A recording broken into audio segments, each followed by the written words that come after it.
மத்தேயு நற்செய்தி 3ஆம் அதிகாரம். விண்ணரசு பறைசாற்றப்படல். திருமுழுக்கு யோவான் விண்ணரசின் வருகையை அறிவித்தல். அக்காலத்தில் திருமுழுக்கு யோவான் யூதேயாவின் பாலை நிலத்துக்கு வந்து, மனம் மாறுங்கள், ஏனெனில் விண்ணரசு நெருங்கி வந்துவிட்டது என்று பறைசாற்றி வந்தார்.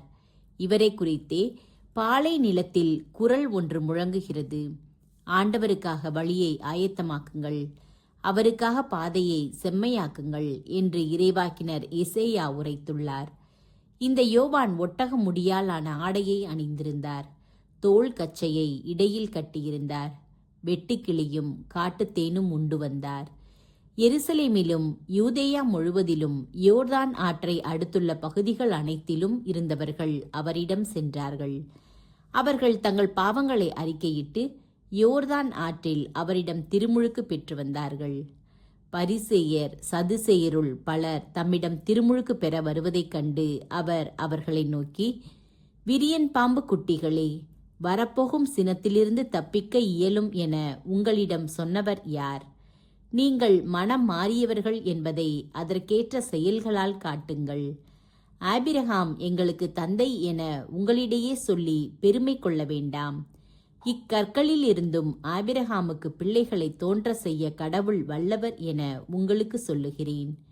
ஏற்கனவே மரங்களின் வேர் அருகே கோடாரி வைத்தாயிற்று. நற்கனி தராத மரங்கள் எல்லாம் வெட்டப்பட்டு தீயில் போடப்படும். நீங்கள் மனம் மாறுவதற்காக நான் தண்ணீரால் திருமுழுக்கு கொடுக்கிறேன். எனக்கு பின் ஒருவர் வருகிறார், அவர் என்னை விட வலிமை மிக்கவர். அவருடைய மிதியடிகளை தூக்கி செல்லக்கூட எனக்கு தகுதியில்லை. அவர் தூய ஆவி என்னும் நெருப்பால் உங்களுக்கு திருமுழுக்கு கொடுப்பார். அவர் சுளகை தம் கையில் கொண்டு கோதுமையையும் பதரையும் பிரித்தெடுப்பார். தம் கோதுமையை களஞ்சியத்தில் சேர்ப்பார், ஆனால் பதரை அணையா நெருப்பிலிட்டு சுட்டெரிப்பார் என்றார். இயேசு திருமுழுக்கு பெறுதல். அதன்பின் இயேசு யோவானிடம் திருமுழுக்கு பெற கலிலேயாவிலிருந்து யோர்தானுக்கு வந்தார். யோவான், நான் தான் உம்மிடம் திருமுழுக்கு பெற வேண்டியவன், நீரா என்னிடம் வருகிறீர் என்று கூறி தடுத்தார். இயேசு, இப்போது விட்டுவிடும், கடவுளுக்கு ஏற்புடையவை அனைத்தையும் நாம் நிறைவேற்றுவதுதான் முறை என பதிலளித்தார். அதற்கு யோவானும் இணங்கினார். இயேசு திருமுழுக்கு பெற்றவுடனே தண்ணீரை விட்டு வெளியேறினார்.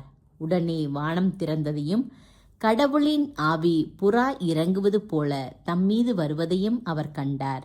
அப்பொழுது, என் அன்பார்ந்த மைந்தர் இவரே, இவர் பொருட்டு நான் பூரிப்படைகிறேன் என்று வானத்திலிருந்து ஒரு குரல் கேட்டது.